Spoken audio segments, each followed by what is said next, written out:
Good morning, students. Today in this class, I am going to explain a very important 4 marks problem from the chapter Polynomials. Okay, ఒక్కసారి board వైపు చూడండి, ఈ గ్రాఫ్ని గమనించండి. Previous ఎగ్జామ్స్లో కంపల్సరీగా 4 marks క్వశ్చన్లో ఇలాంటి గ్రాఫ్ అనేది ఒకటి ఇవ్వటం జరుగుతున్నది. అలానే ఈ గ్రాఫ్ని బేస్ చేసుకొని ఒక 4 క్వశ్చన్స్ని అడగటం కూడా జరుగుతున్నది. ఇది కంపల్సరీగా 4 మార్క్స్లో ఉంటుంది ఈ మోడల్ అయితే. ఓకే, ఈరోజు మనం ఈ మోడల్ గురించి నేర్చుకుందాము. నేనైతే ఇక్కడ ఏం చేస్తున్నాను అంటే ఈ గ్రాఫ్ని బేస్ చేసుకొని అసలు మొత్తం ఎన్ని క్వశ్చన్స్ ఉన్నాయో అన్ని క్వశ్చన్స్ని ఎక్స్ప్లెయిన్ చేస్తాను. ఓకే, కానీ అందులో 4 మాత్రమే మిమ్మల్ని పబ్లిక్లో అడుగుతారు. ఓకే, గుర్తుపెట్టుకోండి. So let us start the solution.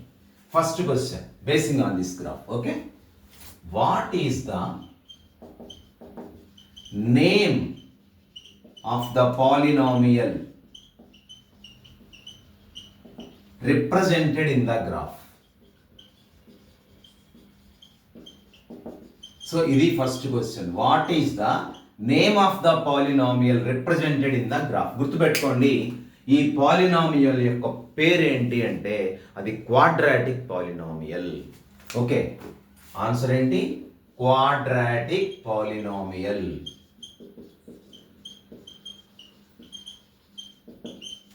Okay, second question. What is the shape of the graph? ఈ గ్రాఫ్ యొక్క షేప్ ఏంటి? What is the shape of the graph? గుర్తుపెట్టుకోండి, the shape of this graph is parabola. దీన్ని ఏమని పిలుస్తాం మనం? Parabola అని పిలుస్తాం. ఈ షేప్కి ఏం పేరుంది? Parabola. Okay, next third one. How many zeros are there for the polynomial? ఈ పాలినామియల్ కి ఎన్ని జీరోస్ ఉన్నాయి అని అడుగుతున్నాడు. Look at the graph.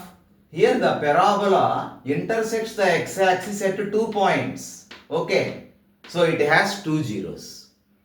ఒక గ్రాఫ్ అంటే పెరాబోలా ఎక్స్ యాక్సిస్ని ఎన్ని పాయింట్స్ దగ్గర టచ్ చేస్తుందో, ఎన్ని పాయింట్స్ దగ్గర కట్ చేస్తుందో ఆ అన్ని జీరోస్ ఉంటాయి. ఇక్కడ గ్రాఫ్ 2 పాయింట్స్ దగ్గర కట్ చేసింది ఎక్స్ యాక్సిస్ని, కాబట్టి దీనికి ఎన్ని జీరోస్ ఉంటాయి?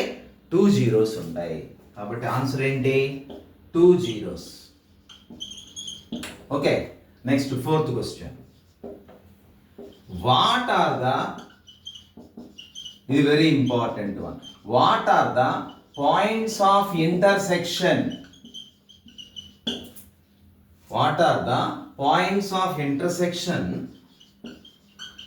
Of the shape and x axis? What are the points of intersection of the shape and the x axis? Shape అంటే ఈ గ్రాఫ్, ఎక్స్ యాక్సిస్ అంటే ఇది. ఈ రెండిటికి points of intersection. What are points of intersection? ఏవైనా సరే రెండు ఇంటర్సెక్ట్ అయిన పాయింట్నే మనం పాయింట్స్ ఆఫ్ ఇంటర్సెక్షన్ అంటాం. సో ఇక్కడ చూడండి, -1 దగ్గర ఒకటి, 4 దగ్గర ఒకటి, ఈ రెండు పాయింట్స్ ఆఫ్ ఇంటర్సెక్షన్. ఇంటర్సెక్ట్ అయినాయి కాబట్టి ఈ షేప్ ఒకటి, ఈ ఎక్స్ యాక్సిస్, ఈ రెండు కూడా -1 దగ్గర 4 దగ్గర ఇంటర్సెక్ట్ అయినాయి. కానీ వాడు మనల్ని అడుగుతున్నది ఏంటి? పాయింట్ అడుగుతున్నాడు.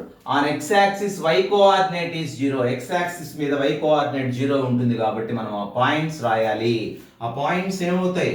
-1, 0 అండ్ 4, 0. అర్థమైందా? ఇవి points of intersection. Next one, fifth one. What are the zeros of the polynomial? What are the zeros అన్నాడు. ఇక్కడ జీరోస్ ఏంటి? -1 ఒక జీరో, 4 ఒక జీరో. ఎక్స్ యాక్సిస్ అక్కడే కదా గ్రాఫ్ కట్ చేసింది, కాబట్టి -1, 4. అర్థమైందా? నెక్స్ట్ 5 క్వశ్చన్స్ అయిపోయినాయి. 6th question. Find the product of the zeros of the polynomial. Product of the zeros. ఇప్పుడే మీరు జీరోస్ రాశారు, -1, 4 అని. ప్రోడక్ట్ అంటే -1 × 4, -4. Okay, Now last question. Find the sum of the zeros of the polynomial. Answer. -1 plus 4. How much? 3.